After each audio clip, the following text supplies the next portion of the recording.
Welcome to Nightmare Creek, where we bring you stories from the darkest corners of our world.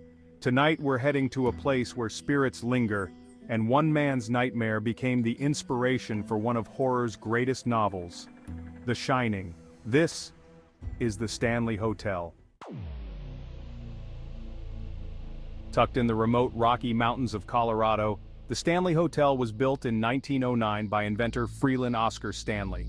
He designed the grand estate as a luxurious retreat for his wife, Flora, hoping the mountain air would improve her health. But what they didn't know was that the hotel would become a magnet for something else entirely.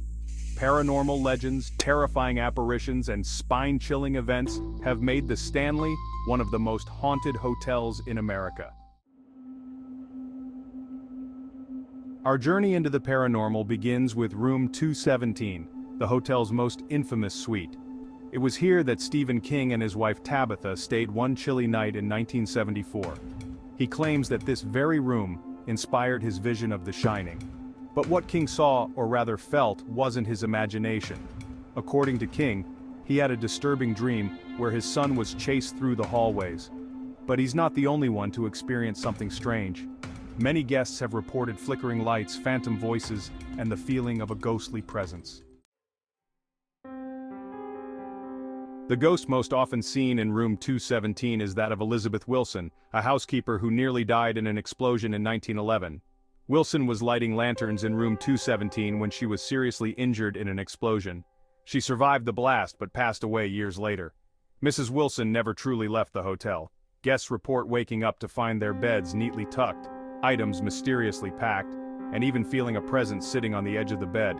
Mrs. Wilson's spirit is said to linger, always caring for the guests of the Stanley Hotel, even from beyond the grave.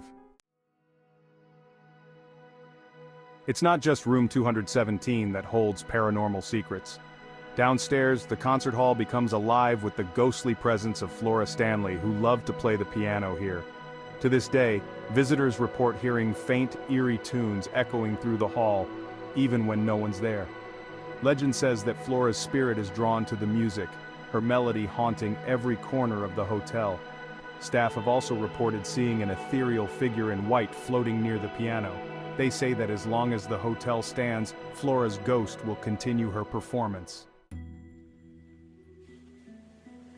While the ghostly encounters upstairs are unsettling, the basement has an even darker presence. Known by staff as Lucy, this ghost is rumored to be a young woman who once sought refuge in the hotel.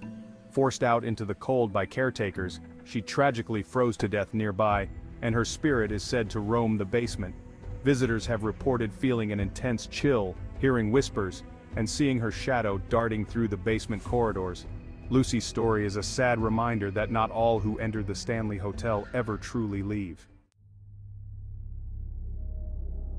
For thrill seekers and paranormal enthusiasts, the Stanley Hotel offers ghost tours that take guests into the heart of its haunted rooms and hidden hallways.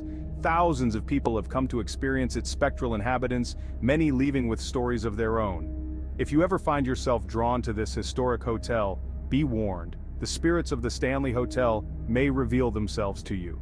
Whether you're a skeptic or a believer, one thing is clear: once you check in, you may never truly leave. The Stanley Hotel isn't just a setting for Stephen King's nightmares, it's a place where the past and the present intertwine, where echoes of another world linger in the shadows. The ghosts of the Stanley Hotel are waiting, but the question is, would you dare to meet them? Subscribe for more chilling stories on Nightmare Creek.